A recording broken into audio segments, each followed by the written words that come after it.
Minha irmã jogou minha última blusa na lama da calçada, enquanto gritava para os vizinhos: "Venham ver, a divorciada finalmente está saindo." A chuva havia parado há pouco, mas as poças ainda refletiam o céu cinzento da tarde. Eu estava parada ali, segurando apenas minha bolsa, vendo Tamara atirar minhas roupas pela janela do quarto que um dia foi meu. Cada peça que caía no chão molhado parecia carregar um peso diferente, uma história diferente. A blusa azul que eu usava nas reuniões importantes, o vestido preto que comprei para o funeral da nossa mãe, as calças jeans que vestia nos finais de semana quando vinha visitá-la. Meu nome é Cecília Santos, tenho 32 anos, e até aquela tarde de quinta-feira eu acreditava que ainda tinha uma família. Pelo menos uma casa onde pudesse voltar quando o mundo lá fora se tornasse pesado demais.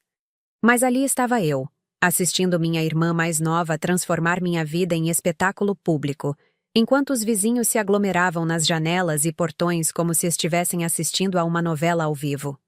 "Divorciada não mora aqui." Tamara continuava gritando, agora segurando meus livros pela janela. "Você envergonha nossa família. Mãe deve estar se revirando no túmulo vendo o que você se tornou." Os livros caíram com um baque surdo na calçada. Alguns se abriram, as páginas grudando no asfalto molhado. Eram livros de administração, de gestão empresarial, alguns romances que eu lia nas madrugadas quando o insônia me visitava. Tamara não sabia disso. Para ela, eu era apenas a irmã mais velha que havia escolhido a carreira em vez da família, e agora pagava o preço por ter falhado como esposa. Ela não estava completamente errada.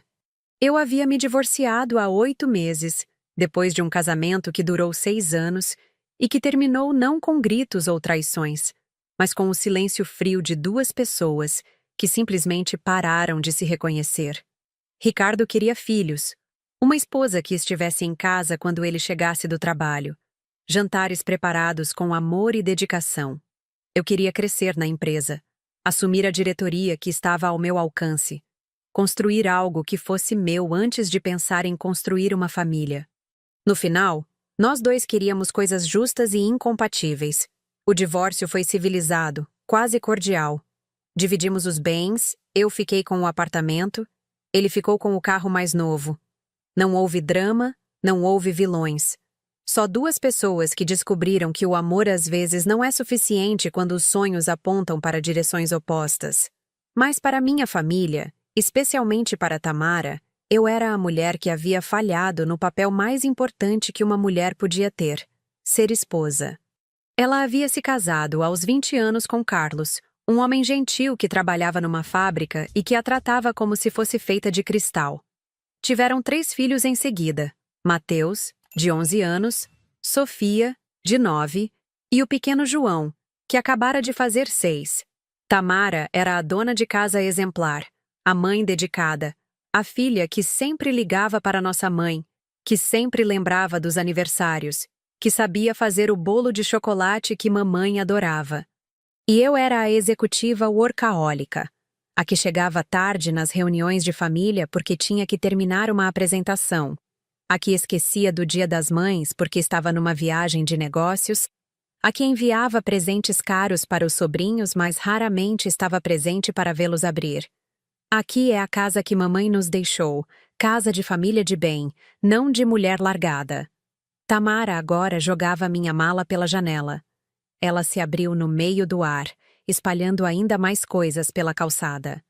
Minhas roupas íntimas, meus sapatos, até mesmo os remédios que eu tomava para a enxaqueca crônica que desenvolvera nos últimos anos de casamento. Os cunhados de Tamara, Carlos e o irmão dele, Marcos, que morava ali desde que perdeu o emprego, riram quando ela chutou a mala vazia. Um riso que ecoou pela rua inteira, misturando-se aos sussurros dos vizinhos que se multiplicavam a cada minuto. Dona Regina, a vizinha do lado, balançava a cabeça com uma expressão que misturava pena e julgamento. O seu Antônio, que sempre cumprimentava nossa mãe com carinho, agora me olhava como se eu fosse uma estranha. As crianças da rua pararam de brincar para assistir ao espetáculo, seus olhos arregalados tentando entender por que a tia Cecília estava sendo expulsa de casa. Nós cuidamos da mamãe aqui.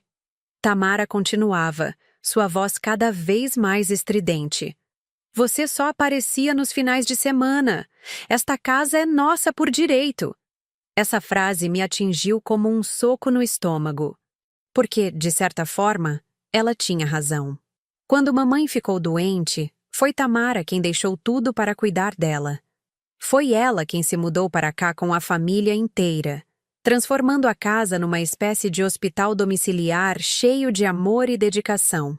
Foi ela quem acordava de madrugada para dar os remédios, quem levava mamãe ao médico, quem segurava sua mão quando a dor ficava insuportável.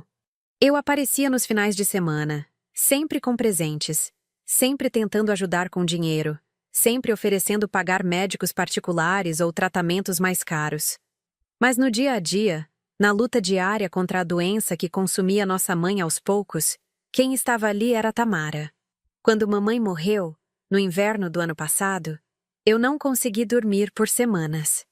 Não conseguia aceitar que não havia mais nada que eu pudesse comprar, nenhum médico que eu pudesse pagar, nenhuma conta que eu pudesse quitar para trazê-la de volta. Pela primeira vez na vida, meu dinheiro não servia para resolver o problema mais importante que eu enfrentava. Tamara chorou nos meus braços no dia do funeral. Nós duas choramos juntas, unidas pela dor e pela saudade. Ela me agradeceu por ter tornado possível que nossa mãe passasse os últimos anos numa casa própria, com dignidade, sem se preocupar com aluguel ou despejo. Eu a agradeci por ter cuidado da mamãe com tanto amor, por ter feito dela uma prioridade quando eu ainda estava perdida tentando salvar meu casamento que já estava condenado. Naquele momento, pareceu natural que eles continuassem na casa. As crianças já estavam adaptadas, tinham amigos na escola do bairro. Carlos havia conseguido um emprego numa empresa próxima. A casa estava cheia de memórias da nossa mãe, e Tamara parecia ser a guardiã dessas memórias de uma forma que eu nunca conseguiria ser. Eu tinha meu apartamento no centro, minha vida corrida, meus compromissos profissionais. Deixar que eles ficassem na casa parecia a coisa certa a fazer. Uma forma de honrar o cuidado que eles haviam dedicado à nossa mãe. Uma forma de manter viva a sensação de que aquele lugar ainda era um lar. Só que agora, 8 meses depois, eu descobria que Tamara não via nossa situação como um favor temporário ou como uma gentileza entre irmãs. Para ela, eu era uma intrusa tentando voltar para uma casa que não me pertencia mais, uma casa que ela havia conquistado pelo direito do cuidado e da presença. "Divorciada não mora aqui!" Ela gritou novamente, agora jogando meus produtos de maquiagem pela janela. Os potes e tubos se espalharam pela calçada como projéteis coloridos. "Mulher largada procura outro lugar." Eu continuei ali, parada, juntando minhas coisas devagar, uma por uma. Não respondi aos gritos, não revidar as ofensas. Uma parte de mim entendia a raiva dela. Outra parte se perguntava quando exatamente eu havia me tornado uma estranha para minha própria família. A plateia de vizinhos crescia. Algumas pessoas sussurravam entre si, outras apenas observavam em silêncio. Eu reconhecia a maioria daqueles rostos.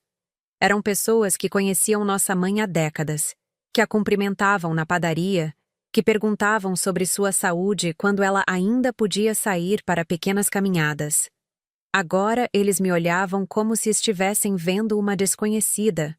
A filha que nunca estava presente, a mulher que escolheu a carreira em vez da família, a divorciada que agora voltava para causar problemas numa casa que não lhe pertencia mais.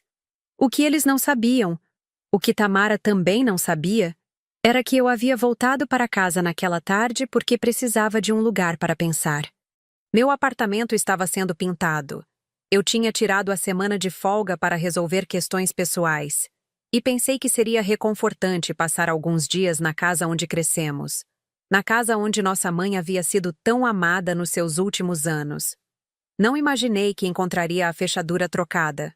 Não imaginei que Tamara reagiria à minha tentativa de entrar como se eu fosse uma invasora. Não imaginei que ela transformaria meu retorno numa humilhação pública. Mas ali estava eu, agachada na calçada molhada, tentando salvar o que ainda podia ser salvo das minhas coisas. enquanto minha irmã mais nova me expulsava da casa onde nasci como se eu fosse uma estranha indesejada. E pela primeira vez em muito tempo, eu realmente me senti como uma estranha. Uma mulher de 32 anos que havia perdido o marido, que aparentemente havia perdido a família, e que agora descobria que talvez nunca soubesse realmente qual era o seu lugar no mundo. A chuva começou a cair novamente, fina e fria, misturando-se às lágrimas que eu nem havia percebido que estavam rolando pelo meu rosto. Quando consegui juntar a maior parte das minhas coisas numa sacola improvisada que achei no carro, Tamara finalmente desceu para a rua. Ela vinha com uma expressão triunfante no rosto, como se acabasse de vencer uma batalha importante.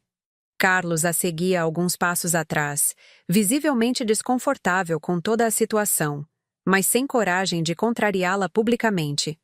Agora você entende como é ser rejeitada, não é? Tamara falou baixo, mas alto o suficiente para que alguns vizinhos ouvissem. Mamãe sofreu muito vendo você destruir seu casamento. Ela morreu preocupada com você. Essa frase me acertou de uma forma que eu não esperava. Porque ela tocava numa ferida que eu tentava ignorar há meses. O fato de que nossa mãe havia morrido antes de me ver encontrar meu caminho novamente, antes de me ver feliz depois do divórcio, antes de saber se eu conseguiria reconstruir minha vida. Mamãe nunca disse nada sobre meu divórcio. Quando contei para ela, ainda no hospital, ela apenas segurou minha mão e disse que queria que eu fosse feliz. Mas Tamara estava certa sobre uma coisa. Mamãe havia morrido preocupada comigo. Preocupada se eu saberia cuidar de mim mesma, se não ficaria sozinha demais, se encontraria alguém que me amasse de verdade. Mamãe nunca disse isso. Respondi, minha voz mais fraca do que eu gostaria. Não precisava dizer. Eu via nos olhos dela. Tamara cruzou os braços.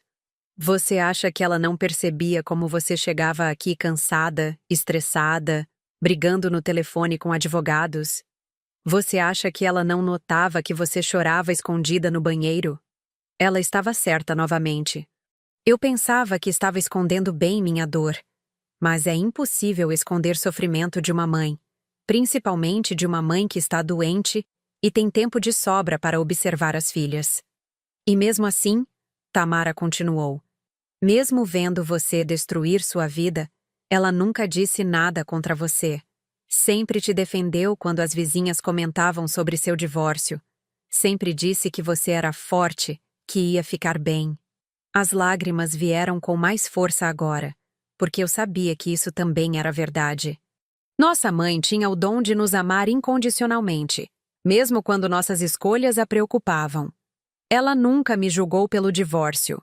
Nunca me fez sentir como uma falha. Nunca insinuou que eu havia desperdiçado minha chance de ser feliz. Mas Tamara sim. Desde o dia que anunciei minha separação, ela me olhava de forma diferente. Como se eu fosse um exemplo do que não fazer na vida.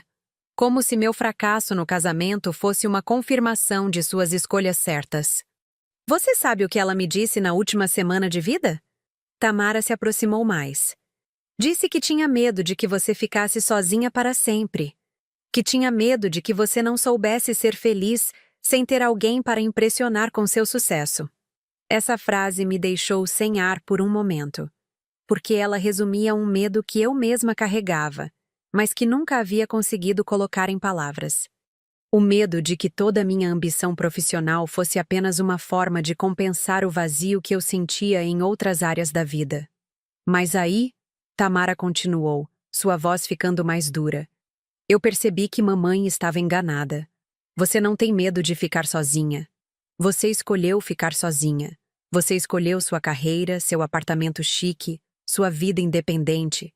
E agora quer voltar aqui e fingir que ainda faz parte desta família? Carlos finalmente se aproximou. Tamara, para com isso. Ela é sua irmã. Era minha irmã. Tamara o corrigiu. Agora é só uma mulher divorciada que abandonou a família e agora quer voltar quando lhe convém. A palavra abandonou ecoou na minha mente como um grito, porque olhando de fora, talvez fosse isso mesmo que eu havia feito. Durante os anos de casamento, eu me distanciei da família. Cancelava almoços de domingo porque tinha trabalho para fazer. Chegava tarde nas festas de aniversário porque tinha reuniões importantes. Passava mais tempo pensando em estratégias corporativas do que ligando para saber como estava a vida dos meus sobrinhos. Quando mamãe ficou doente, eu compensei com dinheiro. Paguei médicos particulares, exames caros, remédios importados. Mas quem ficou ao lado da cama dela, segurando sua mão durante as crises de dor, foi Tamara. Quem aprendeu a dar injeções, quem decorou os horários dos medicamentos, quem transformou a casa num ambiente de cuidado e amor, foi ela. Vocês não precisam ficar aqui, eu disse, tentando manter alguma dignidade. Eu posso ajudar vocês a encontrar outro lugar. Posso... Com seu dinheiro sujo de divórcio? Tamara me interrompeu. Não, obrigada. Nós vamos ficar bem. Esta casa é nossa agora. E você não faz mais parte da nossa vida. Ela se virou para entrar, mas parou e olhou para trás. E não pense em aparecer aqui de novo fingindo que se importa com a gente. As crianças já têm uma vida aqui. Elas não precisam se confundir com uma tia que aparece e desaparece quando quer. Essa foi a frase que mais doeu, porque eu realmente amava meus sobrinhos, apesar de não saber demonstrar isso da forma que eles precisavam. Mateus havia me procurado algumas vezes depois do funeral da avó, querendo conversar sobre coisas que não conseguia falar com os pais. Sofia sempre ficava animada quando eu chegava com presentes, mesmo que eu não soubesse exatamente do que ela gostava. E João, o pequeno João, sempre corria para me abraçar quando me via, sem nenhum julgamento, com o amor puro que só as crianças conseguem dar. Pensar que Tamara estava me tirando da vida deles também me fez sentir uma dor que eu não sabia que existia. Como se eu estivesse perdendo não apenas uma casa ou uma família, mas também a chance de ser uma pessoa melhor para aquelas crianças. Tamara, por favor. Tentei mais uma vez. Não precisa ser assim. Podemos conversar, podemos encontrar uma solução. A solução é você ir embora e nos deixar em paz, ela disse, já subindo os degraus da entrada. Você fez suas escolhas. Agora, vive com elas. A porta se fechou com um som que pareceu final. Definitivo. Como se toda uma história familiar tivesse terminado naquele momento. Eu fiquei ali na calçada, com minha sacola molhada e desarrumada, sentindo o peso dos olhares dos vizinhos que ainda observavam da distância. Alguns já haviam voltado para suas casas, satisfeitos com o drama que presenciaram. Outros permaneciam nas janelas, como se esperassem um próximo ato da peça. Entrei no carro com as mãos tremendo. Não era apenas o frio da chuva que me fazia tremer, mas a realização de que eu havia perdido algo muito maior do que uma casa. Havia perdido a ilusão de que ainda tinha uma família, de que ainda havia um lugar no mundo onde eu era aceita incondicionalmente. Liguei o carro e comecei a dirigir sem destino certo. Não queria voltar para meu apartamento em obras. Não tinha amigos próximos o suficiente para aparecer na porta chorando. Não havia ninguém para quem eu pudesse ligar e contar o que havia acabado de acontecer. Ricardo e eu havíamos perdido o contato depois do divórcio. Não por raiva ou mágoa, mas porque simplesmente não tínhamos mais o que falar um para o outro. Meus colegas de trabalho eram profissionais competentes, mas não eram amigos íntimos. Eu havia construído uma vida bem-sucedida, mas aparentemente havia esquecido de construir uma rede de apoio emocional. Parei num café 24 horas numa avenida movimentada. O lugar estava quase vazio. Apenas alguns jovens estudando e um casal de namorados conversando baixinho num canto. Pedi um café e me sentei numa mesa perto da janela, observando os carros passarem na chuva. Foi ali, naquele café anônimo, que eu comecei a entender realmente o que havia acontecido. Tamara não estava apenas com raiva por eu ter voltado para casa. Ela estava com raiva por eu ter uma casa para voltar. Ela estava com raiva por eu ter escolhas quando ela sentia que não tinha nenhuma. Enquanto eu construía minha carreira e acumulava bens, Tamara construía uma família e acumulava responsabilidades. Quando nossa mãe ficou doente, eu pude ajudar com dinheiro, mas ela teve que ajudar com a vida inteira. Quando meu casamento acabou, eu pude me divorciar e recomeçar. Se o casamento dela um dia desse errado, ela teria 3 filhos para sustentar, e nenhuma profissão que lhe garantisse independência. Talvez a raiva dela não fosse apenas sobre a casa. Talvez fosse sobre liberdade, sobre escolhas, sobre a injustiça de duas irmãs que cresceram na mesma casa, mas que tiveram destinos completamente diferentes.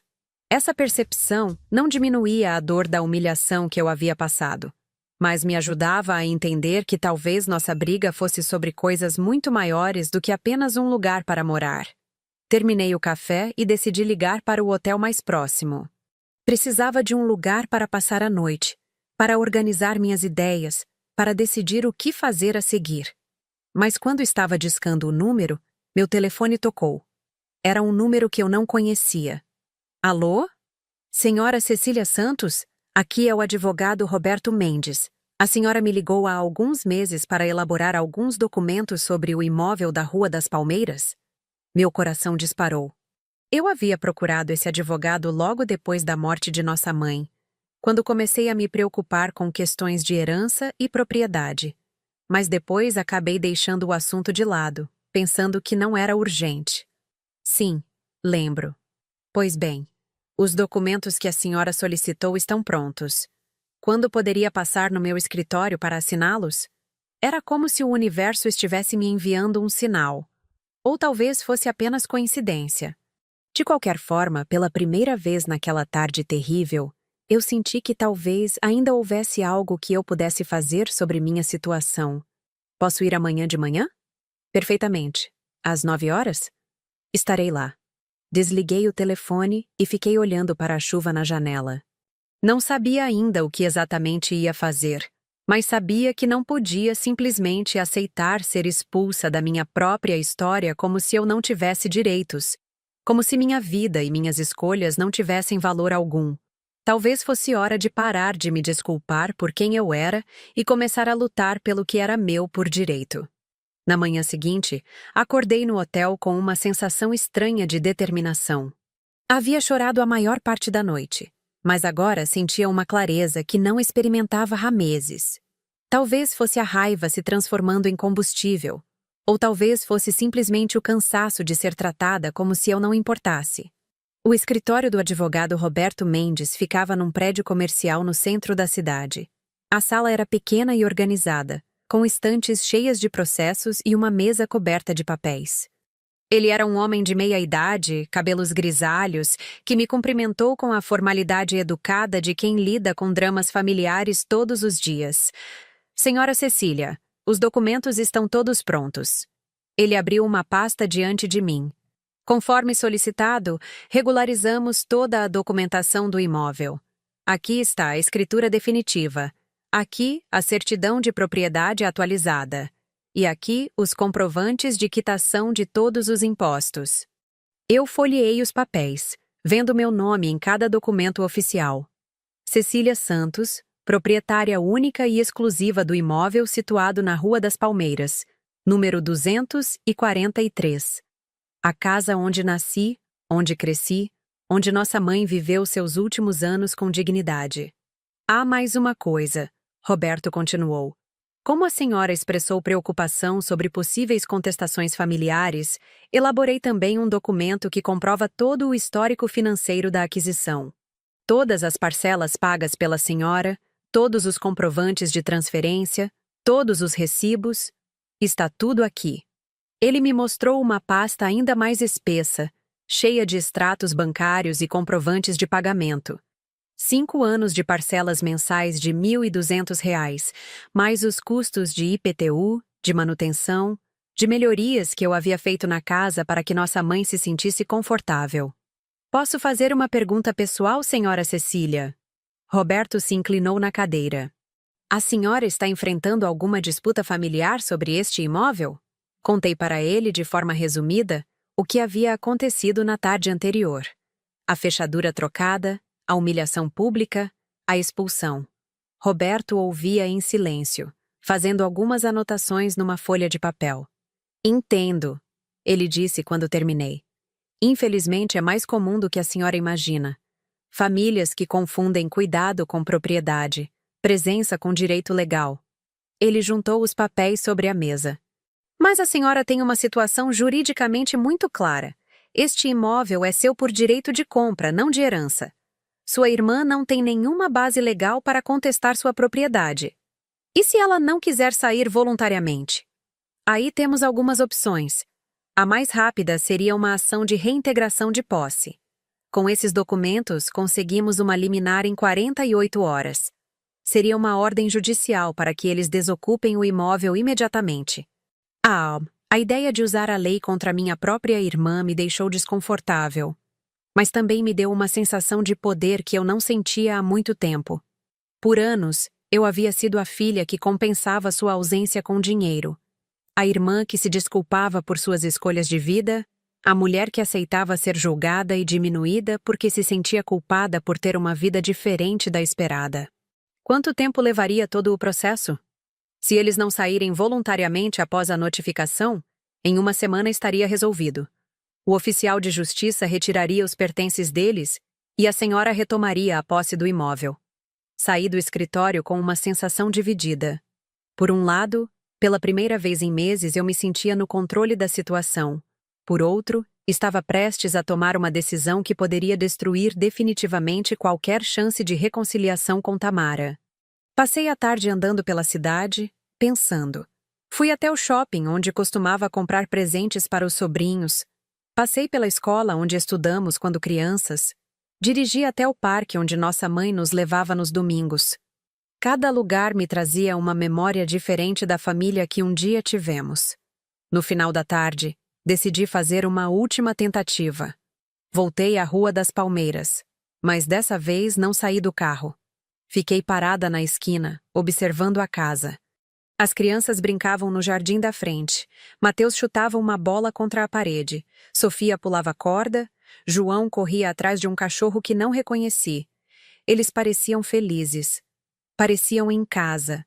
A casa tinha pequenas mudanças desde a última vez que eu estivera ali. Algumas plantas novas no jardim, uma cerca baixa que não existia antes, cortinas diferentes nas janelas. Eram sinais de que a família havia se estabelecido ali. Havia feito do lugar um lar. Tamara apareceu na varanda para chamar as crianças para jantar. Ela usava um avental florido que reconheci como sendo da nossa mãe. E por um momento pareceu tanto com ela que senti um aperto no peito. Foi quando ela me viu. Nossos olhares se cruzaram pela primeira vez desde a humilhação do dia anterior. Esperava ver raiva nos olhos dela, ou talvez desafio. Mas o que vi foi medo. Um medo genuíno de que eu estivesse ali para causar mais problemas, para perturbar a paz da família que ela havia construído naquela casa. Ela disse algo para as crianças, que imediatamente pararam de brincar e entraram correndo.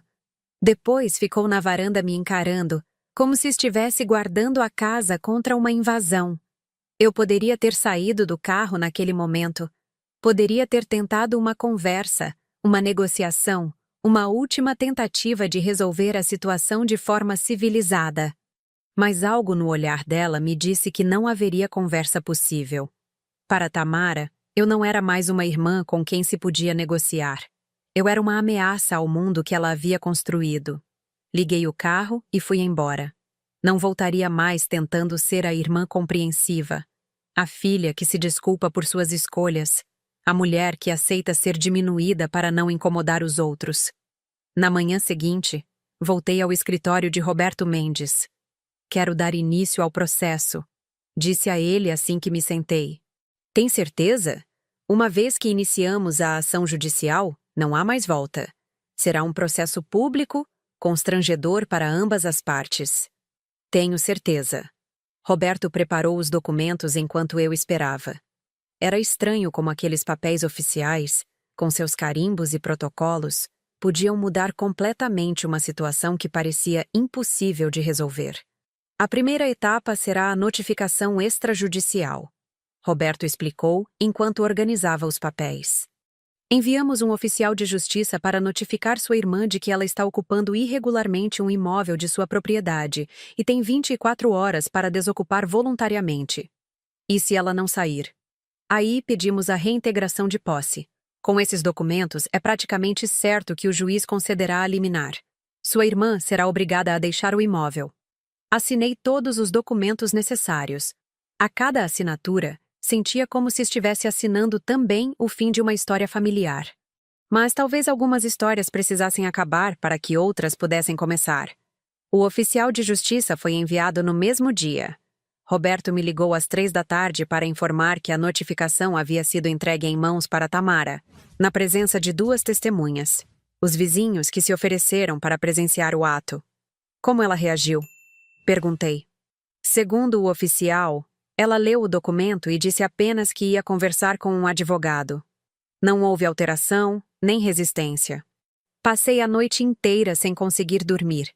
Imaginava Tamara lendo e relendo aquele papel oficial, talvez pela primeira vez entendendo que eu não era apenas a irmã problemática que podia ser ignorada ou humilhada. Eu era a proprietária legal da casa onde ela morava, e agora essa propriedade estava sendo exercida. Na manhã seguinte, meu telefone tocou cedo. Era um número desconhecido. Cecília? Aqui é a Tamara. Sua voz estava diferente. Não mais gritando ou acusadora como 2 dias antes. Agora soava pequena, assustada. Oi. Cecília, eu não sabia que você era realmente a dona da casa. Fiquei em silêncio, esperando ela continuar.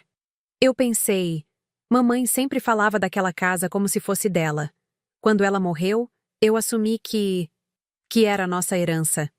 Mamãe falava da casa como se fosse dela porque, de certa forma, era mesmo. Respondi. Eu comprei para ela, para que ela tivesse um lugar seu. Mas a propriedade sempre esteve no meu nome. Ah, por que você nunca me contou isso? Era uma pergunta justa. Por que eu nunca havia explicado a situação legal da casa? Talvez porque no luto do funeral e nos meses seguintes parecesse cruel falar sobre dinheiro e propriedade. Talvez porque eu realmente não me importasse em dividir a casa com eles. Ou talvez porque uma parte de mim se sentia culpada por não ter cuidado da nossa mãe pessoalmente e via aquela omissão como uma forma de compensação. Porque pensei que não importava, respondi. Vocês estavam morando ali, cuidando das memórias da mamãe. Parecia natural. Mas agora importa. Agora importa porque você me expulsou de lá como se eu fosse uma intrusa. Porque me humilhou na frente de todos os vizinhos, porque disse que eu não faço mais parte desta família. Tamara ficou em silêncio por um longo momento. Cecília, eu estava com raiva. Estava com raiva de você há muito tempo. E quando te vi voltando, achei que você estava querendo mandar na nossa vida de novo. Mandar na vida de vocês como? Do jeito que você sempre fez. Chegando com soluções prontas, pagando as coisas, resolvendo os problemas com dinheiro, mas nunca realmente presente. Eu pensei que você ia querer dar palpite em como eu estava criando as crianças, ou em como Carlos estava trabalhando, ou... Ela parou de falar, como se tivesse percebido que suas razões não justificavam suas ações. Tamara, eu só queria um lugar para ficar alguns dias. Meu apartamento está em reforma. Eu tirei folga do trabalho. Pensei que seria reconfortante estar na casa da mamãe. Eu sei, eu sei. E eu fui horrível com você. Você foi. Mas agora você vai nos tirar da casa? As crianças vão ter que mudar de escola. Carlos vai ter que procurar outro trabalho. Essa pergunta me pegou desprevenida. Porque durante toda a minha raiva e planejamento jurídico, eu não havia realmente pensado nas consequências práticas da minha decisão para as crianças. Mateus, Sofia e João não tinham culpa da briga entre mim e Tamara. Eles apenas moravam numa casa que consideravam seu lar. Não sei ainda, respondi honestamente. Cecília, por favor, eu sei que fui terrível com você. Eu sei que te machuquei. Mas as crianças, elas não merecem pagar por isso. Ela estava certa, é claro. Mas eu também não merecia ter sido humilhada publicamente e expulsa da minha própria propriedade. Tamara, você me chamou de mulher largada na frente de metade do bairro. Disse que eu envergonho a família. Jogou minhas coisas na lama como se eu fosse lixo. Eu sei. E eu me arrependo. Você se arrepende porque descobriu que a casa é minha, ou porque realmente reconhece que foi cruel comigo? Outra pausa longa. As duas coisas, ela admitiu. Eu estava com raiva porque... Porque você sempre teve escolhas que eu não tive. E quando você voltou ali, senti como se você estivesse me lembrando de tudo que eu abri mão. Era a primeira vez que Tamara falava abertamente sobre os sentimentos por trás de sua raiva. E por mais que doesse admitir, eu entendia o que ela queria dizer. Tamara, eu nunca quis que você sentisse que suas escolhas valiam menos que as minhas. Mas eu senti. E quando mamãe morreu, e você não quis ficar na casa, senti que finalmente eu tinha algo que era meu, que eu havia conquistado pelo meu cuidado, pela minha presença. E agora? Agora eu entendo que estava errada. A casa sempre foi sua, e eu não tinha direito de te expulsar dela. Desliguei o telefone sem dar uma resposta definitiva. Tamara havia se desculpado, havia reconhecido seus erros, mas as palavras que ela havia dito na rua, a humilhação que eu havia passado, ainda ecoavam na minha mente. Às vezes, um pedido de desculpas chega tarde demais. Às vezes, a dor causada é grande demais para ser apagada com arrependimento, mesmo que genuíno. O oficial de justiça ligou no final da tarde. As 24 horas haviam se esgotado e a família não havia deixado a casa voluntariamente. Posso dar entrada na reintegração de posse amanhã de manhã. Roberto me informou. Em 2 dias, no máximo, a senhora estará de volta à sua propriedade. Faça isso, respondi. Desliguei o telefone e me sentei na cama do hotel, olhando pela janela para a cidade que se movia lá embaixo. Pessoas voltando do trabalho, crianças brincando nas praças, famílias jantando juntas em suas casas. Em breve, eu teria minha casa de volta. Mas seria apenas uma casa vazia, cheia de memórias de uma família que talvez nunca mais existisse da mesma forma. Pela primeira vez desde que tudo começou, me perguntei se vale a pena lutar pelos nossos direitos quando o preço da vitória é a destruição de tudo que um dia amamos. O oficial de justiça chegou na manhã de segunda-feira às 9 horas em ponto. Eu estava esperando na esquina da rua, dentro do meu carro, observando a movimentação. Roberto havia me avisado que eu deveria estar presente para acompanhar o cumprimento da ordem judicial, mas mantendo distância para evitar confrontos desnecessários. A van da Polícia Civil chegou alguns minutos depois, com 2 policiais que desceram calmamente e cumprimentaram o oficial. Era um procedimento de rotina para eles, mais uma família sendo despejada, mais uma situação que se tornara caso de justiça por falta de acordo. O oficial bateu na porta da casa. Carlos atendeu, visivelmente nervoso. Pude ver, mesmo à distância, suas mãos tremendo quando recebeu os papéis. Ele gritou alguma coisa para dentro da casa, e logo Tamara apareceu na porta. Mesmo de longe, dava para perceber que ela havia chorado.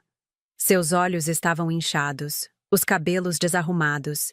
Ela segurava o pequeno João no colo, enquanto Mateus e Sofia se escondiam atrás dela. As crianças pareciam assustadas, sem entender direito o que estava acontecendo. O oficial explicou a situação de forma educada, mas firme. Tamara tinha 1 hora para retirar os pertences da família e desocupar o imóvel. Caso não cumprisse voluntariamente, os policiais a ajudariam a sair. Foi quando os vizinhos começaram a se aglomerar. Dona Regina foi a primeira a aparecer na janela, seguida por seu Antônio e outros moradores da rua. Em poucos minutos, a mesma plateia que havia assistido minha humilhação 3 dias antes se formou novamente para assistir ao próximo ato do drama. Tamara olhou ao redor, viu as pessoas observando e pela primeira vez pareceu entender realmente a situação em que se encontrava. Ela era agora a que estava sendo expulsa publicamente, a que estava sendo olhada com uma mistura de pena e curiosidade pelos vizinhos. Tia Cecília, a voz de Sofia me fez olhar na direção da casa. A menina havia me visto no carro e corria em minha direção, passando por entre os policiais e o oficial de justiça. Meu coração se apertou quando ela chegou até a janela do meu carro. Tia Cecília, por que o homem disse que temos que sair da casa da vovó? Os olhos dela estavam cheios de lágrimas. Mamãe está chorando e papai está nervoso. O que está acontecendo? Saí do carro e me agachei na altura dela. Como explicar para uma criança de 9 anos que as brigas dos adultos às vezes destroem coisas bonitas? Como dizer que sua tia estava exercendo um direito legal que resultaria na perda do único lar que ela conhecia? Sofia, amor, é complicado. É porque mamãe foi má com você? Sofia me interrompeu. Eu vi pela janela quando ela jogou suas coisas na rua. Papai brigou com ela depois. Disse que ela foi horrível. Antes que eu pudesse responder, Tamara se aproximou correndo. Sofia, volta aqui agora. Ela pegou a menina pela mão e me encarou com uma mistura de desespero e raiva. O que você quer? Não é suficiente nos tirar da casa? Agora quer confundir a cabeça das crianças também? Eu não quero confundir ninguém, respondi me levantando. Sofia veio até mim. Mamãe, por que a tia Cecília está fazendo isso com a gente? Sofia perguntou, olhando entre nós duas. Tamara ficou em silêncio por um momento, claramente sem saber como responder. Porque esta casa pertence a ela. Ela disse finalmente, sua voz quase um sussurro. Mas a vovó morava aqui, e nós cuidamos da vovó.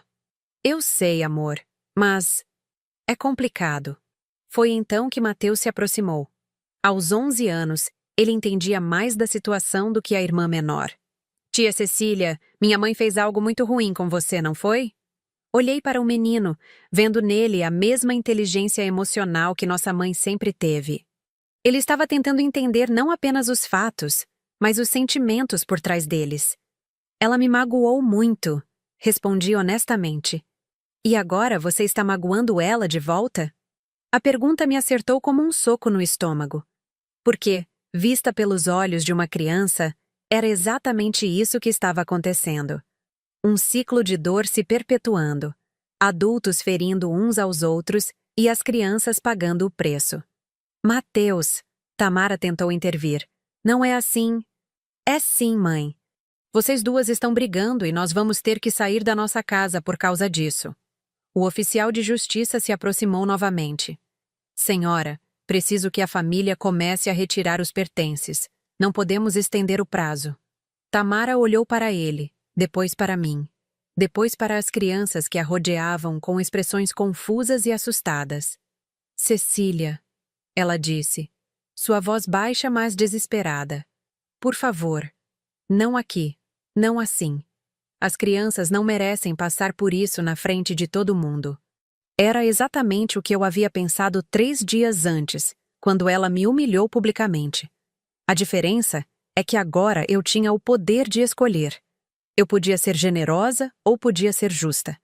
Podia pensar nas crianças ou podia pensar na minha dignidade ferida. Senhora Cecília, o oficial me chamou. Preciso que a senhora confirme se quer prosseguir com a reintegração. Todos os olhares se voltaram para mim. As crianças, Tamara, Carlos, que havia se aproximado carregando João no colo, os vizinhos que observavam à distância. Era como se eu fosse a única pessoa no mundo naquele momento que podia decidir o rumo da história. Quero falar com minha irmã em particular, disse ao oficial. Caminhamos alguns metros até ficarmos fora do alcance da audição dos outros. Tamara, você realmente acredita que a casa pertencia à nossa mãe? Ela baixou os olhos. Eu queria acreditar. Mas você sabia que não era verdade.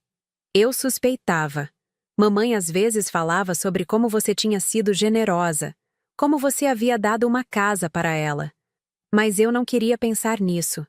Por quê?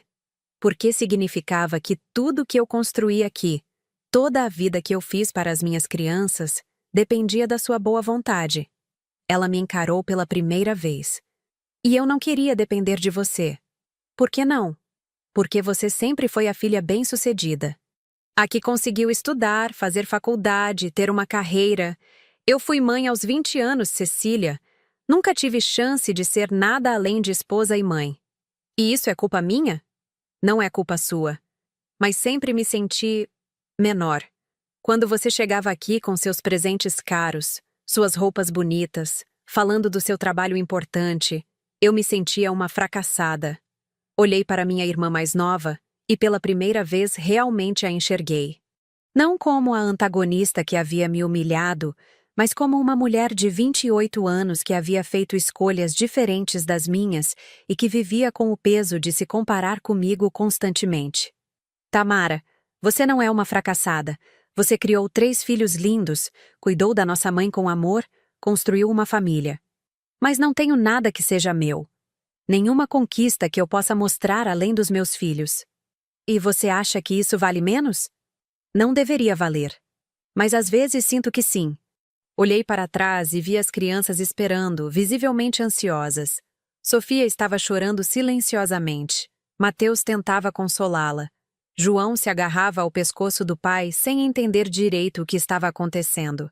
Cecília, Tamara continuou. Eu sei que não tenho direito de pedir nada depois do que fiz com você. Mas essas crianças, elas não têm nada a ver com a nossa briga. Você pensou nisso quando me expulsou daqui na frente de todo mundo? Não, eu estava cega de raiva. Estava com inveja. Inveja de quê? De você poder recomeçar. De você ter se divorciado e ainda assim ter uma vida, ter dinheiro, ter escolhas. Se o meu casamento acabasse, eu não teria nada. Ficamos em silêncio por um momento, ouvindo os ruídos da rua ao redor. Carros passando, crianças brincando em outras casas. A vida normal continuando enquanto nós decidíamos o futuro de uma família inteira. O que você quer que eu faça, Tamara? Eu não sei. Eu não tenho direito de pedir nada. Mas se tivesse? Tempo. Tempo para encontrar outro lugar, para as crianças se despedirem da casa, para não ser mais um espetáculo público. Olhei para o oficial de justiça, que esperava pacientemente minha decisão. Olhei para os vizinhos que continuavam observando. Olhei para as crianças que aguardavam o veredicto que mudaria suas vidas. Pela primeira vez em 3 dias, senti que tinha o controle total da situação. E com ele veio uma responsabilidade que eu não esperava. Decidir que tipo de pessoa eu queria ser quando tivesse todo o poder nas mãos. Oficial, chamei, caminhando de volta para onde ele estava. Quero cancelar a reintegração. Tamara me olhou com surpresa e alívio. Mas quero que vocês saiam da casa em 1 semana. Vou pagar a caução de um apartamento alugado para vocês, mas quero vocês fora da minha propriedade em 7 dias. Cecília? Sem discussão, Tamara. 1 semana. E quando saírem, quero as chaves e um pedido de desculpas por escrito pelo que você fez comigo. Ela assentiu rapidamente. Sim, claro. E Tamara? Sim? Se você algum dia fizer alguma coisa parecida comigo de novo, não haverá segunda chance. O oficial de justiça anotou minha decisão e se retirou com os policiais. Os vizinhos, visivelmente decepcionados com a falta de drama, voltaram para suas casas. As crianças correram para abraçar Tamara, claramente aliviadas por ainda terem 1 semana para se preparar para a mudança. Entrei no meu carro e fui embora sem olhar para trás. Havia exercido meu poder, mas havia escolhido exercê-lo com alguma misericórdia. Não sabia se isso me fazia fraca ou forte, mas sabia que conseguiria dormir naquela noite. 1 semana depois, Tamara me entregou as chaves e uma carta de 3 páginas pedindo desculpas por cada palavra cruel que havia dito. Nunca mais falamos sobre aquele dia, mas também nunca mais fomos as mesmas irmãs de antes. Algumas feridas cicatrizam, mas deixam cicatrizes para sempre. Durante aquela semana de prazo que dei para Tamara, algo inesperado aconteceu. Eu não conseguia parar de pensar nas crianças, principalmente em Sofia correndo até meu carro com lágrimas nos olhos, perguntando por que tinha que sair da casa da vovó. No 3º dia, passei pela rua só para ver como eles estavam lidando com a situação. A casa parecia diferente, mais silenciosa. Não havia crianças brincando no jardim, as cortinas estavam fechadas, e havia algumas caixas empilhadas na varanda. Eles estavam realmente se preparando para sair. Foi quando vi uma placa na casa ao lado. Aluga-se. A casa dos vizinhos, Dona Regina e seu Antônio, estava para alugar. Uma ideia começou a se formar na minha mente, mas eu a afastei imediatamente. Era loucura. Era exatamente o tipo de decisão impulsiva que eu sempre critiquei em outras pessoas, mas a ideia persistiu. No 4º dia, estacionei na frente da casa de Dona Regina e bati na porta. "Ah, Cecília!" ela disse ao me ver, visivelmente surpresa. "Como você está, filha?" Bem, dona Regina, vi a placa na sua casa. Vocês estão se mudando? Estamos sim. Antônio está com problema no coração. O médico disse que seria melhor a gente ficar mais perto dos filhos, no centro da cidade. Ela me convidou para entrar. É uma pena deixar esta casa. Moramos aqui há 30 anos. A casa era pequena, mas aconchegante, com 2 quartos, uma sala ampla e um quintal que dava para o fundo da minha casa, a casa onde Tamara ainda morava temporariamente. Quanto vocês querem de aluguel? R$ 800. Por quê? Você conhece alguém interessado? Talvez, respondi, uma ideia completamente louca tomando forma na minha mente. Saí da casa da dona Regina com ainda mais certeza de que estava prestes a fazer algo que meus amigos e colegas de trabalho considerariam no mínimo questionável. Mas pela primeira vez em muito tempo, uma decisão parecia certa no nível emocional, mesmo que fosse duvidosa no nível racional. No 5º dia, liguei para Roberto Mendes. Roberto, eu quero vender a casa. Vender? Mas, senhora Cecília, a senhora acabou de retomar a posse. Eu sei, mas quero vender. Rapidamente. Posso perguntar por quê? Preciso de dinheiro líquido para fazer uma compra. Não era tecnicamente mentira, embora não fosse exatamente a verdade completa. Está bem. Com o mercado atual, creio que conseguimos R$ 800 mil pela propriedade. Talvez um pouco mais. Perfeito. Quanto tempo leva?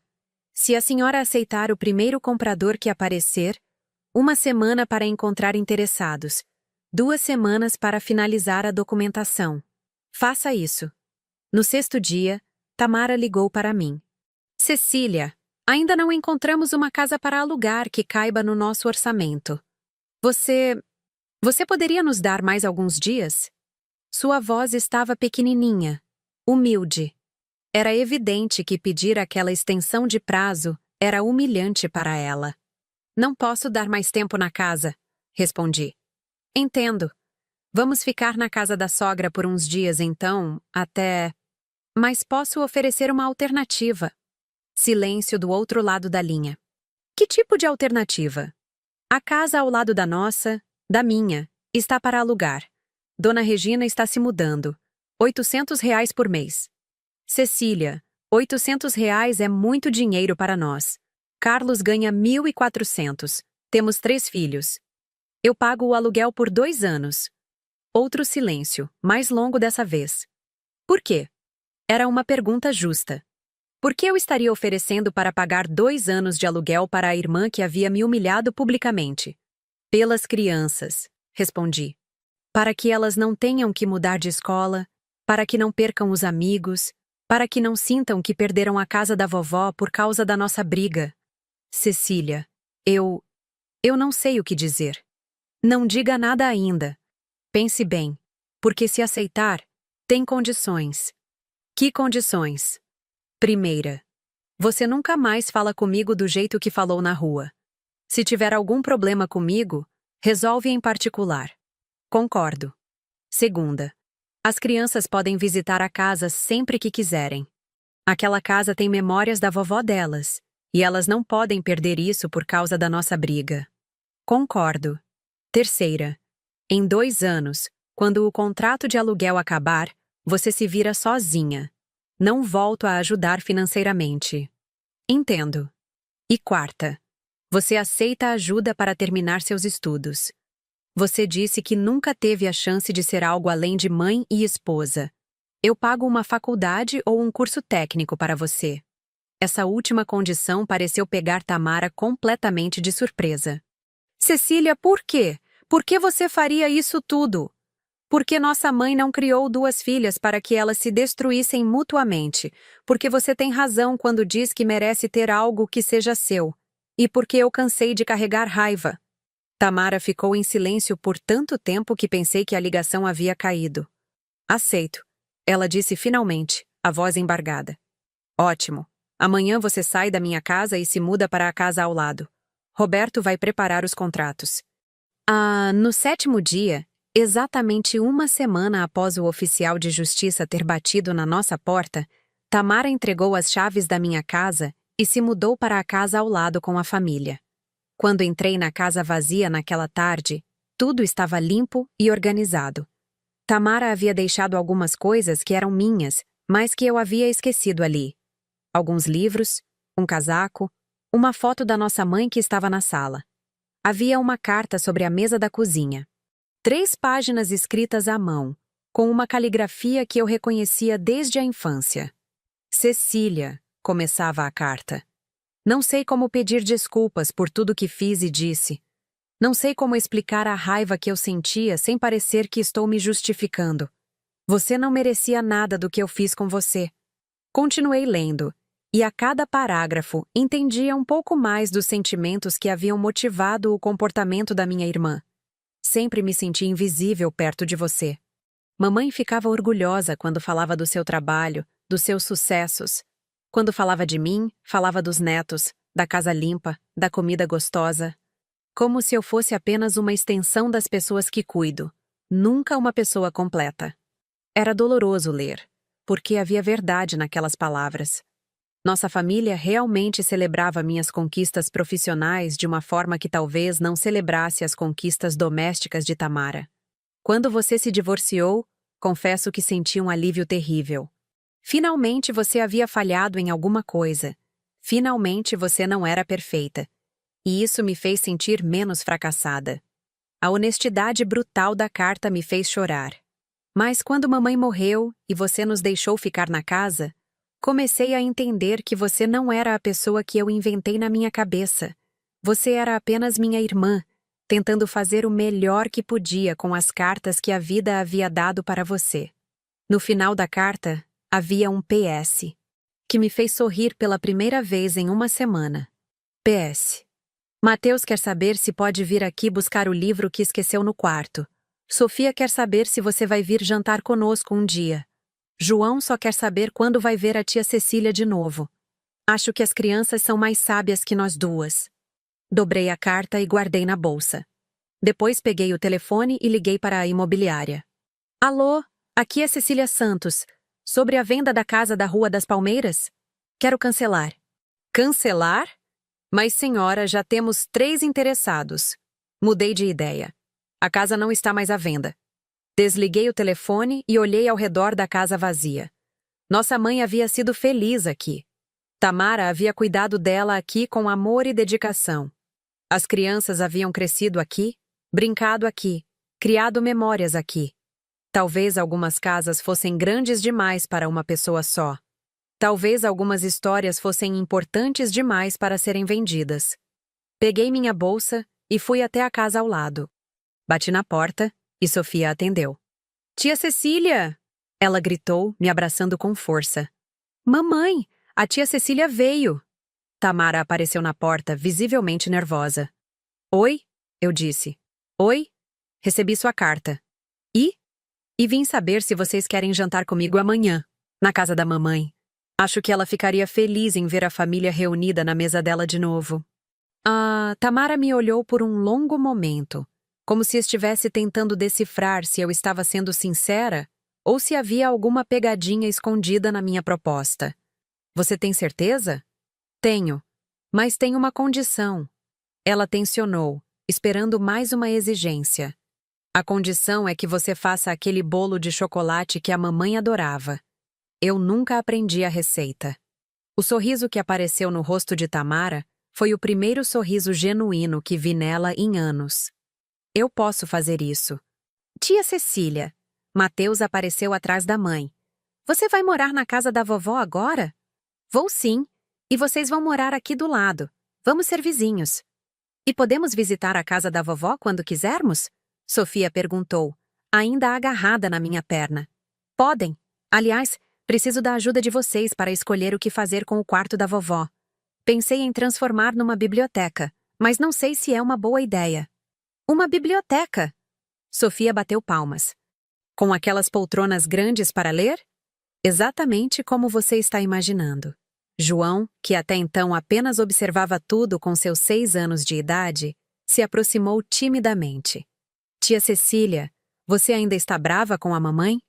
A pergunta de uma criança tem o poder de ir direto ao ponto de uma forma que os adultos raramente conseguem. Não, João, Eu não estou mais brava. E a mamãe não está mais brava com você? Olhei para Tamara, que aguardava minha resposta tanto quanto o filho.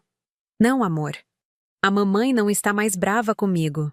Naquela noite, quando voltei para meu apartamento no centro, que havia ficado lindo depois da reforma, me sentei na varanda com uma xícara de chá e pensei em tudo o que havia acontecido na última semana.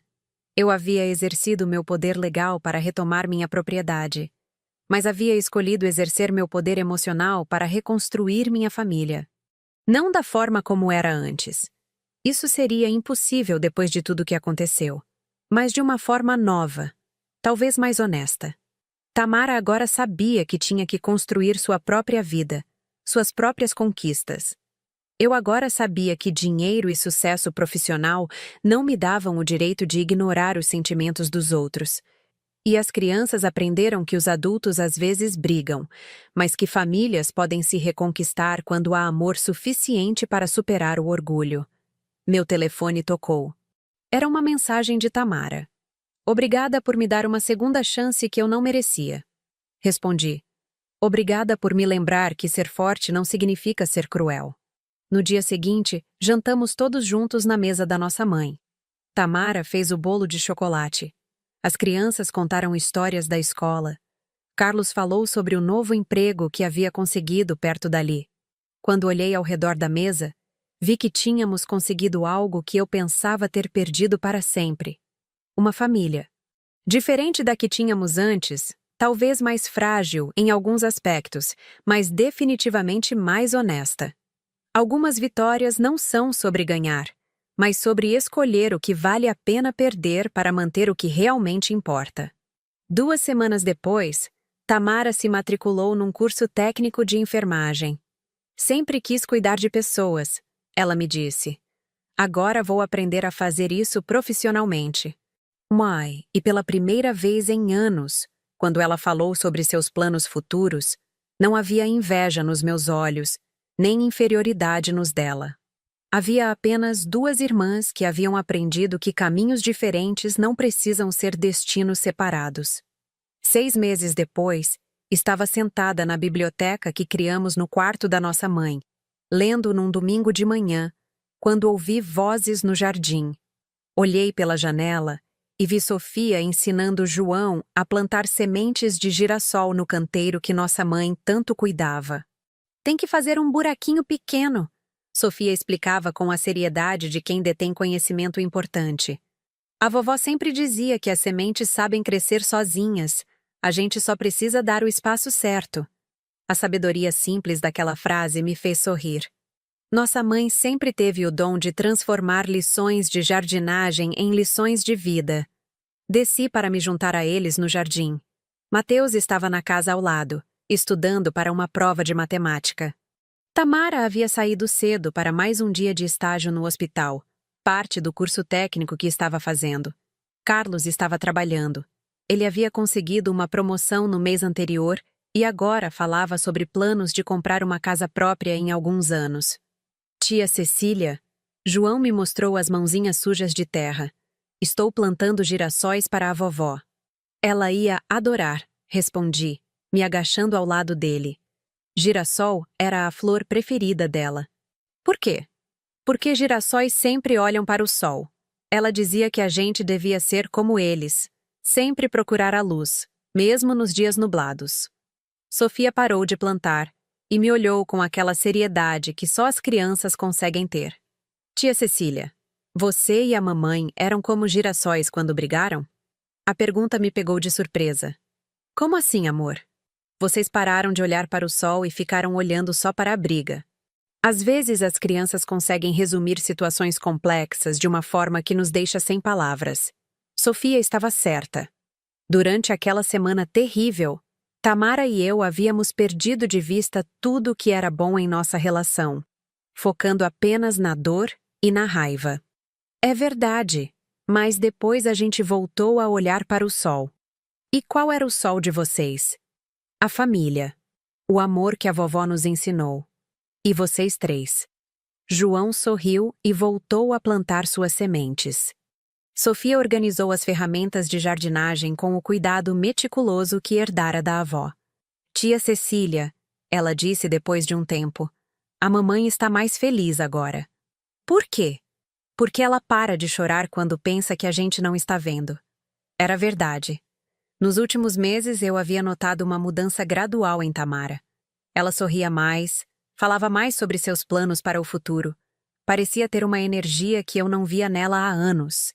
O curso técnico havia lhe dado algo que ela não sabia que estava procurando. Uma identidade própria, independente de ser esposa e mãe. E você, tia? Está mais feliz?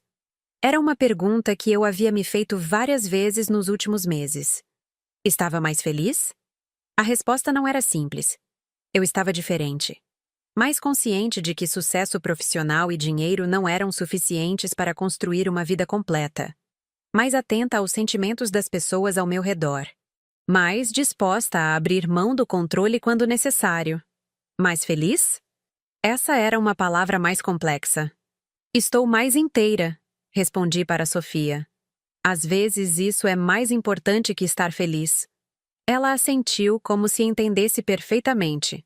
Embora eu duvidasse que uma menina de 9 anos pudesse compreender completamente o que eu quis dizer.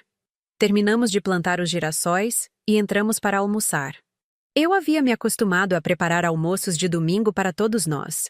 Uma tradição que nossa mãe adorava e que eu havia decidido manter. Durante o almoço, Mateus me contou sobre um projeto da escola sobre profissões. Ele estava entrevistando pessoas sobre seus trabalhos e me pediu para falar sobre ser executiva. O que você mais gosta no seu trabalho, tia? Resolver problemas, respondi automaticamente. Encontrar soluções para situações complicadas. E o que você menos gosta? Pensei por um momento. Acho que às vezes eu me concentro tanto em resolver os problemas que esqueço de pensar nas pessoas que são afetadas pelas soluções. Era a primeira vez que verbalizava algo que havia aprendido sobre mim mesma durante nossa crise familiar. Eu sempre havia sido boa em encontrar soluções técnicas, legais, financeiras, mas havia negligenciado completamente o lado humano da equação. É por isso que você ajudou a mamãe depois de brigar com ela? Em parte sim. Percebi que resolver o problema legal não resolvia o problema humano. Mateus anotou algo no seu caderno e continuou com as perguntas. Mas nossa conversa me fez refletir sobre outras áreas da minha vida, onde talvez eu estivesse aplicando a mesma lógica apenas técnica. Naquela tarde, depois que as crianças voltaram para casa, sentei-me na poltrona favorita da nossa mãe na sala e liguei para Ricardo. Havíamos conversado apenas 2 vezes desde o divórcio, ambas sobre questões práticas. Mas, de repente, senti que havia algo que precisava ser dito. Cecília, tudo bem? Ele pareceu surpreso ao ver meu nome no identificador de chamadas. Oi, Ricardo, está tudo bem. Eu queria me desculpar. Se desculpar pelo quê? Por não ter lutado mais pelo nosso casamento. Por ter tratado nossos problemas como se fossem questões de trabalho que podiam ser resolvidas com lógica pura. Silêncio do outro lado da linha. Cecília, nosso casamento acabou porque queríamos coisas incompatíveis. Não foi culpa sua. Não foi culpa, mas talvez eu pudesse ter me esforçado mais para encontrar um meio termo. Para conversar sobre sentimentos em vez de apenas sobre fatos. Talvez nós dois pudéssemos ter feito isso. Ele admitiu. Mas não adianta mais se arrepender agora. Eu sei. Só queria que você soubesse que reconheço minha parte na nossa separação. E que torço para que você seja feliz. Obrigado. E você? Está feliz? Era a segunda vez no mesmo dia que alguém me fazia essa pergunta.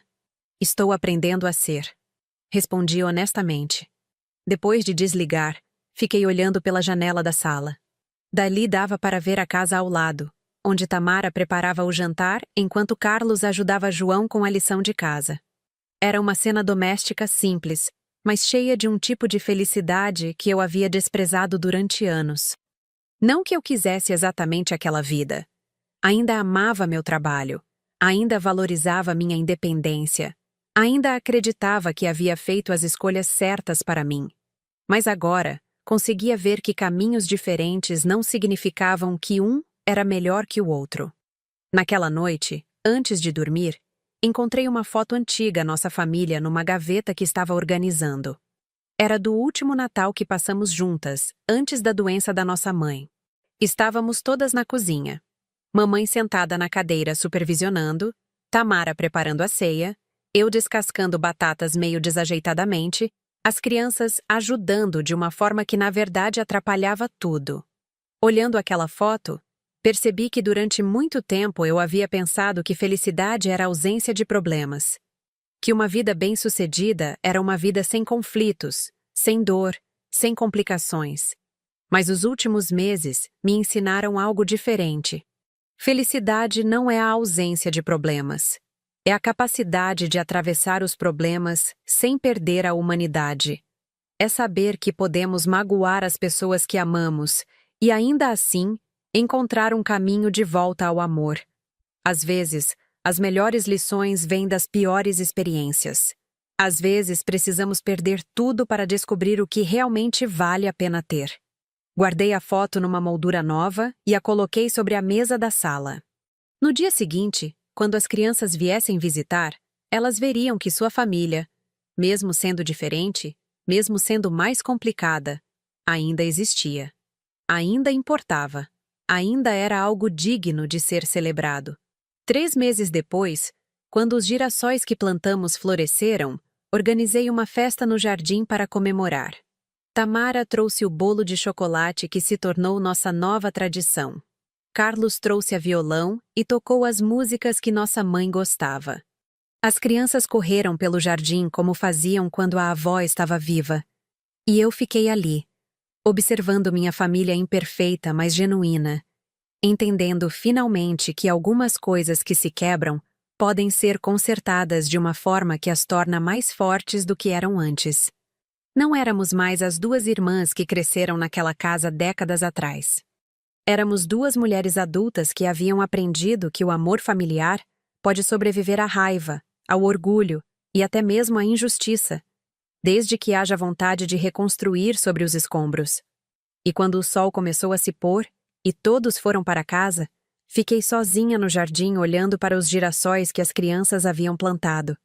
Eles cresceram altos e fortes, suas faces sempre voltadas para a luz. Como nossa mãe havia dito, as sementes sabem crescer sozinhas. A gente só precisa dar o espaço certo. E às vezes o espaço certo inclui perdão, paciência e a coragem de admitir quando estamos erradas. Entrei em casa sabendo que ainda havia muito para aprender, muitas formas de ser uma irmã melhor, uma tia melhor, uma pessoa melhor. Mas pela primeira vez em muito tempo, eu estava ansiosa para aprender. Estava ansiosa para crescer. Estava ansiosa para continuar construindo uma vida que fosse não apenas bem-sucedida, mas também significativa. Algumas histórias não têm finais felizes, mas algumas têm finais verdadeiros. E às vezes isso é ainda melhor.